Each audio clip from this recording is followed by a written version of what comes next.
पिछले क्लास में हम लोग किरचॉफ्स लॉ देखे थे और आपको हम कहे थे कि लॉ को तो याद रखना बहुत आसान है, लेकिन उसको प्रॉपर वे में अप्लाई कैसे करेंगे, किरचॉफ्स लॉ से रिलेटेड न्यूमेरिकल्स को हम कैसे बनाएंगे, इस कंसेप्ट को डेवलप करने के लिए बहुत कंसंट्रेशन की ज़रूरत होती है। तो आप लोग इसको प्रॉपर वे में पढ़े होंगे, देखे होंगे। आज एक छोटा सा क्लास रख रहे हैं, उसी किरचॉफ्स लॉज को अप्लाई करना आप कैसे सीखेंगे, उसके लिए यहाँ पे हम एक न्यूमेरिकल आपको बना रहे हैं और एक फिर आपको होमवर्क दे रहे हैं।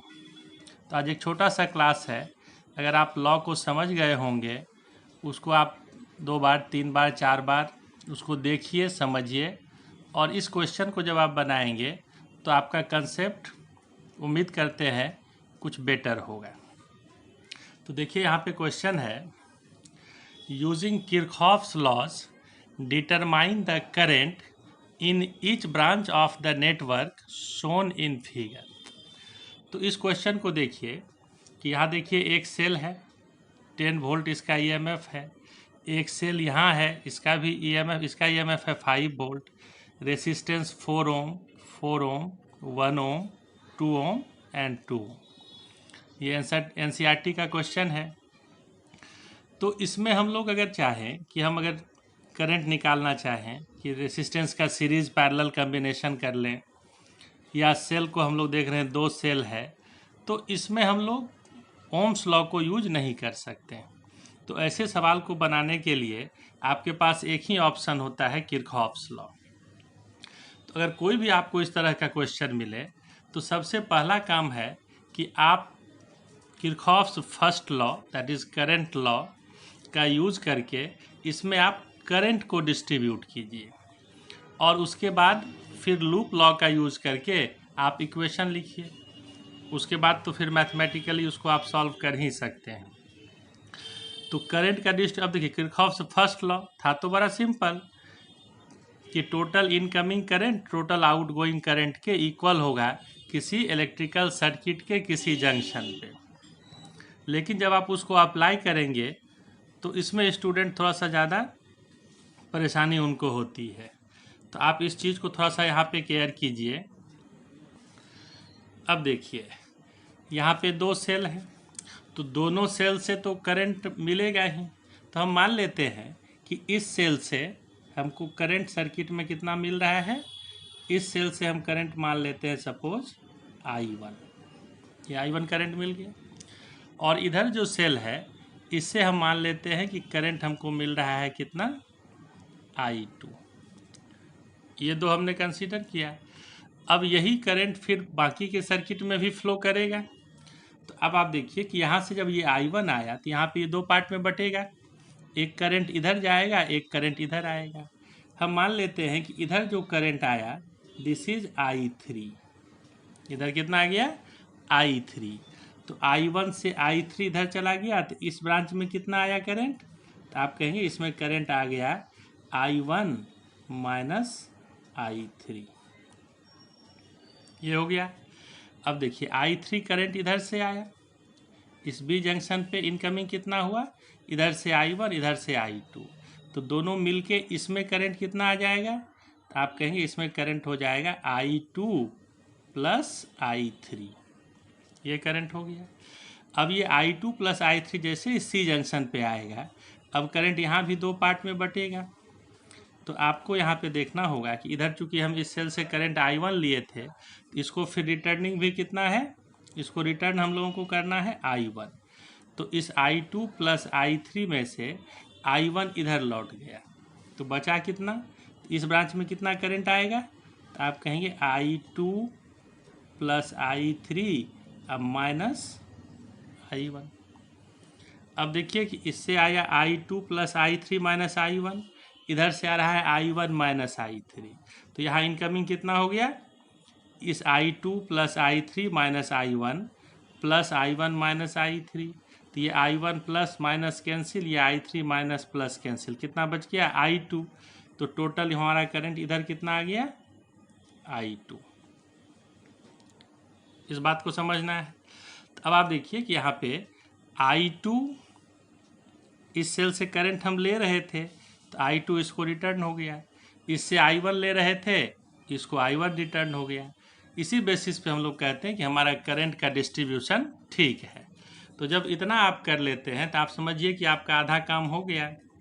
अब इसी चीज़ को देखिए, इसी सर्किट में कोई ज़रूरी नहीं है कि करंट जिस तरह से हम डिस्ट्रीब्यूट किए उसी तरह का डिस्ट्रीब्यूशन आप भी करें। इसमें आप दूसरे तरीके से भी करंट को डिस्ट्रीब्यूट कर सकते हैं।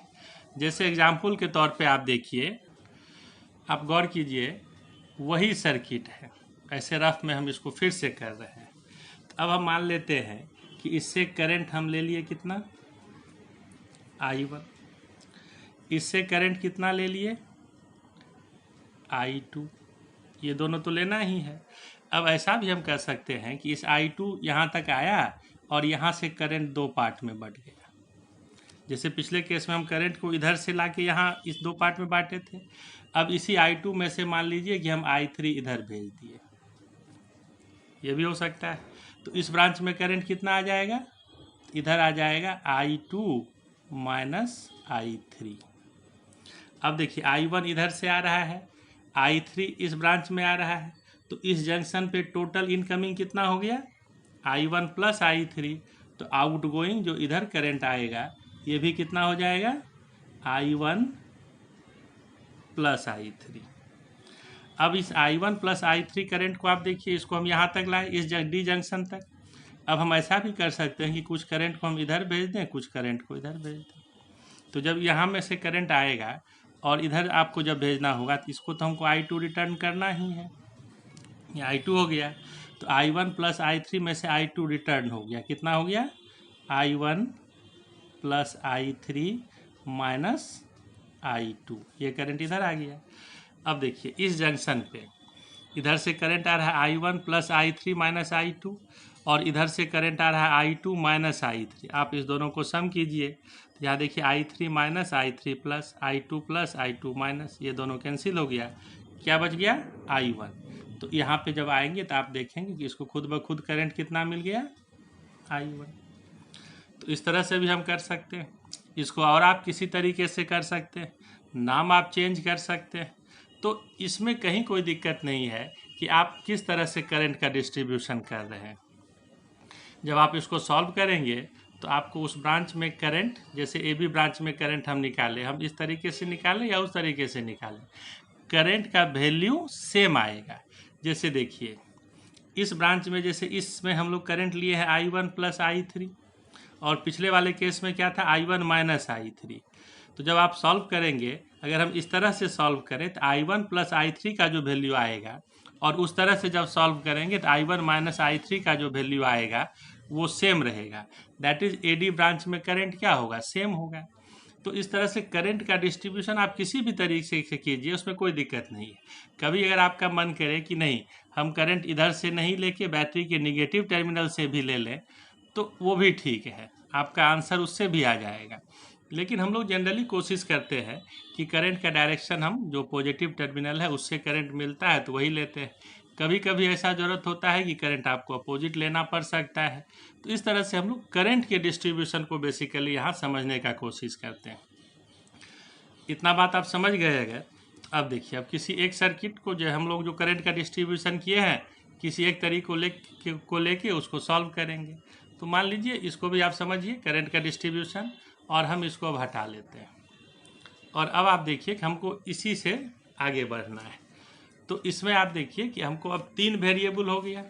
करंट जब हमको निकालना है तो किसका किसका निकालना है, अलग अलग ब्रांच में करंट निकालना है। तो हम लोग को वैल्यू चाहिए I1, I2 and I3।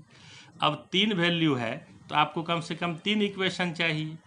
3 equation चाहिए, इसके लिए आपको 3 अलग अलग लूप लेके इक्वेशन लिखना होगा। तो अब देखिए इस सर्किट में अगर आपको पूछा जाए कितना लूप है, आप कहेंगे इसमें बहुत सारा लूप हो सकता है। अब देखिए एक लूप आपका ये है ABCA, एक लूप है ACDA, एक लूप है BCDEB, एक लूप आप कह सकते हैं ABCDA, आप एक लूप कह सकते हैं ABEDA, आप एक लूप कहते हैं ए C B E D A, तो इस तरह से इसमें बहुत सारे लूप्स हैं, लेकिन हम लोग ये कोशिश करते हैं कि लूप छोटा छोटा लूप लें और फिर उससे उसको सॉल्व करें। तो अब इसमें देखिए कि हम लोग एक लूप ले रहे हैं, कौन सा लूप हम लोग ले रहे हैं, ए बी सी ए। कौन सा लूप है, ए बी सी ए। इस लूप में आप केयर कीजिए जरा कि देखिए करंट इस तरह से आ रहा है ऐसे, और फिर इसमें ऐसे, यानी आप कहेंगे कि करंट इस तरह से फ्लो कर रहा है, दैट इज करंट कैसे है, क्लॉकवाइज है। और ये जो सेल है इसका ईएमएफ अगर हम देखें पॉजिटिव टू नेगेटिव, तो ये भी क्या है, क्लॉकवाइज है। तो क्या इक्वेशन होगा, तो यहाँ पे से हम लोग स्टार्ट करें तो 1 इंटू आई वन, फिर आगे बढ़िए, ये हो गया 4, इसमें करंट है I3, तो करंट और रेसिस्टेंस का प्रोडक्ट 4I3। फिर इसमें आ जाइए 2 into I2 plus I3 equal to, एक ही सेल है उसका ईएमएफ है 10 वोल्ट, तो आप कहेंगे कि कितना हो गया ये, इक्वल टू 10। अरेंज कीजिए I1, यहाँ देखिए 2I2 और ये 4I3 plus 2I3 6I3 equal to 10। इसको हम मान लेते हैं इक्वेशन नंबर फर्स्ट। अब दूसरा फिर एक इक्वेशन चाहिए, तो उसके लिए हम लोग लूप ले लेते हैं ए सी डी ए। लूप कौन सा ले रहे हैं, ए C D A.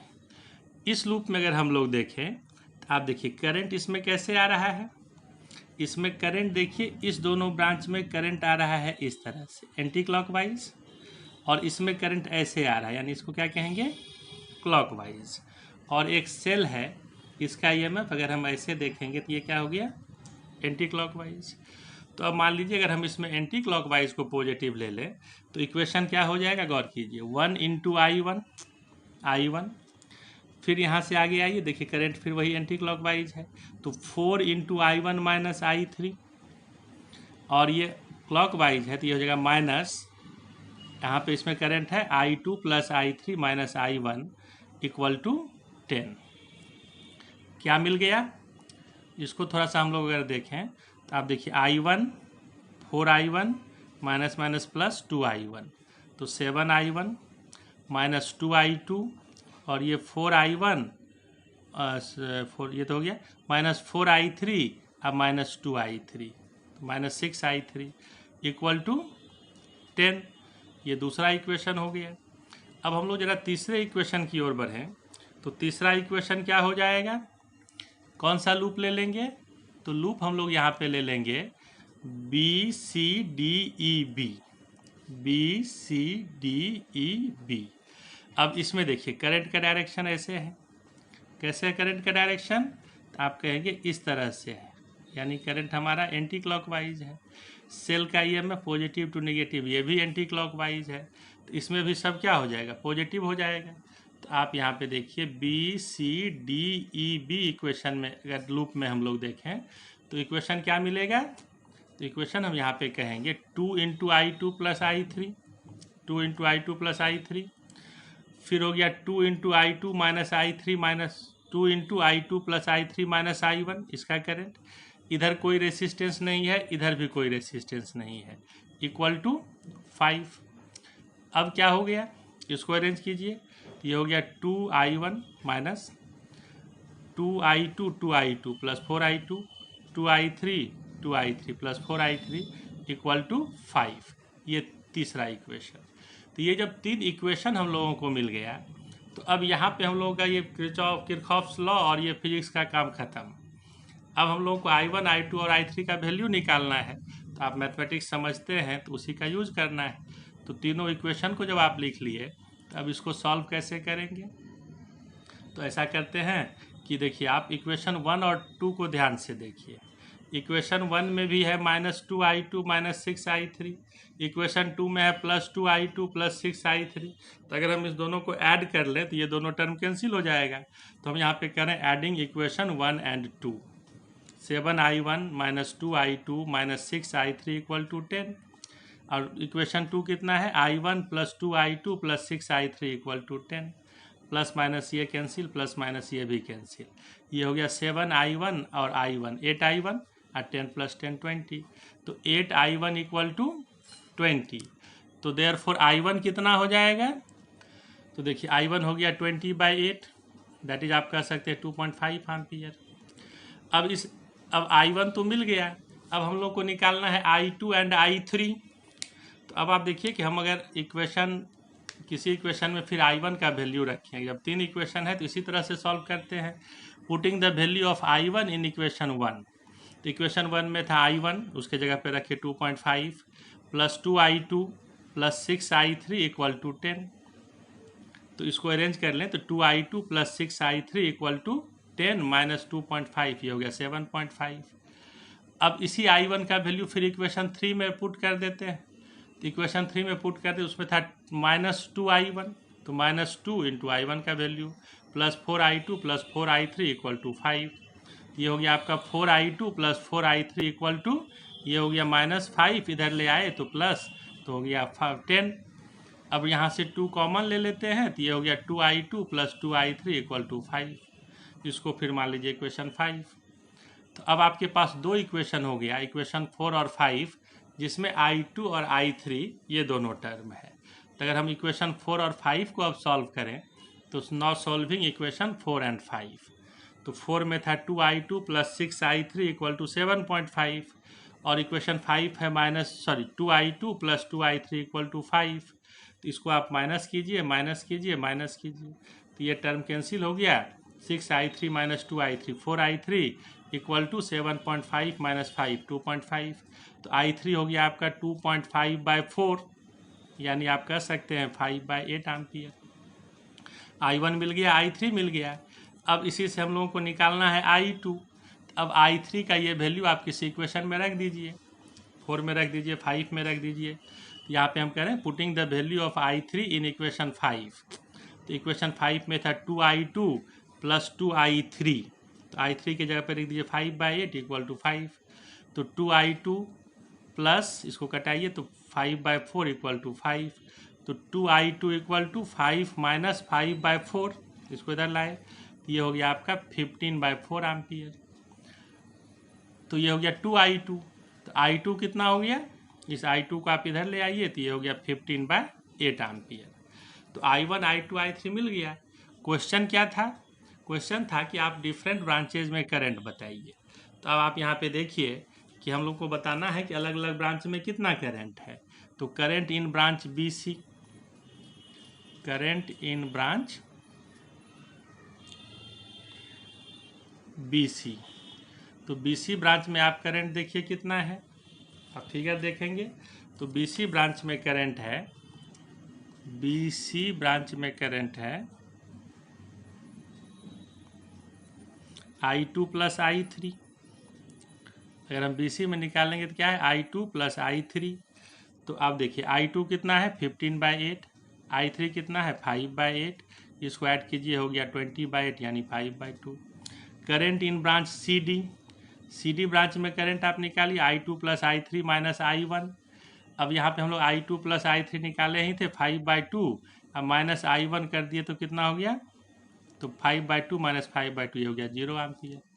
Current in branch DE branch में करंट, और करंट इन ब्रांच BE। देखिए आप DE और BE, DE में भी करंट I2, इसमें भी I2। तो I2 का वैल्यू जो होगा वही हम लोग बताएंगे, यहाँ पे कह देंगे 15/8 एम्पियर। तो इस तरह अलग अलग ब्रांचेस में हम लोग करंट बता सकते हैं। जब जैसे देखिए इसमें 2-3 हम लिखे, अब जैसे इसमें कहेगा करंट इन ब्रांच AB, तो AB में करंट कितना था I3, तो I3 का जो वैल्यू होगा वही बताएंगे। करंट इन ब्रांच AC, अब इसमें देखिए करंट का वैल्यू है, इसमें I1 हम लिए हैं, तो I1 का वैल्यू कितना आया था 5/2 ampere. Current in branch AD, इसमें हम I1 - I3 करके बता देंगे। इस तरह से आप अलग अलग ब्रांच में करंट का वैल्यू बता सकते हैं। तो अगर आप इस सवाल को समझ गए जो हम लोग पिछला क्वेश्चन बनाए, तो अब आगे आपको कोई भी क्वेश्चन मिलेगा तो आप उसको अटेम्प्ट कर सकते हैं। जैसे देखिए क्वेश्चन हम यहाँ पे दे रहे हैं एज होमवर्क, इसको आप खुद से एक बार ट्राई करेंगे। इन द गिवन नेटवर्क, या क्वेश्चन है in the network given below calculate the current through 6 volt battery. Circuit को आप देखिए, 2 वोल्ट, 6 वोल्ट, 4 वोल्ट, यहाँ 4 रेसिस्टेंस है, उसका वैल्यू दिया हुआ है। तो कह रहा है कि जो 6 वोल्ट का बैटरी है उससे करंट बताइए, यानी हमको सिर्फ इससे जो करंट मिलेगा ये हम लोगों को बताना है। लेकिन आपको सॉल्व तो फिर उसी तरह से करना होगा कि आप देखिए इससे करंट लेंगे, इससे करंट लेंगे, फिर इससे भी करंट लेंगे और सब फिर उसको सॉल्व करेंगे। हाँ, ये होगा कि हम सब का वैल्यू नहीं निकाल के वैल्यू सिर्फ इससे फ्लो होने वाले करंट का वैल्यू बताएंगे। तो इसमें पहले आप करंट को डिस्ट्रीब्यूशन कीजिए और फिर आप बताइए, ग्रुप पे आप मैसेज कीजिए, है ना, कि हम इसमें करंट का डिस्ट्रीब्यूशन कैसे किए या इस सवाल को कैसे बनाए। इसको अगर आप बना लेंगे तो हम समझेंगे कि आप किरचॉफ्स लॉ को बेसिकली समझ गए। फिर इस पर कुछ और क्वेश्चन सॉल्व करवाएंगे, तब आपका कंसेप्ट कुछ और डेवलप होगा। तो जो बेसिक्स हैं, जो बात हमको समझना है उसको अगर समझ लेते हैं तो फिर इस पर सवाल अगर बनाएंगे तो वो भी आपको समझ में आएगा। तो इतना काम करना है, थोड़ा सा इस पर फोकस कीजिए, इस पर कंसंट्रेट कीजिए। बहुत आसान नहीं है इस पर सवाल, इसको थोड़ा सा आपको केयरफुली बनाना होगा। तो जब इसको आप बहुत केयरफुली बनाएंगे तब ये टॉपिक आपका समझ में आएगा, और ये अगर समझ में आ गया तो फिर आगे का काम आपका आसान हो जाएगा। तो आज के लिए इतना ही रखते हैं, इसको आप बहुत केयरफुली ध्यान दे के समझ लीजिए।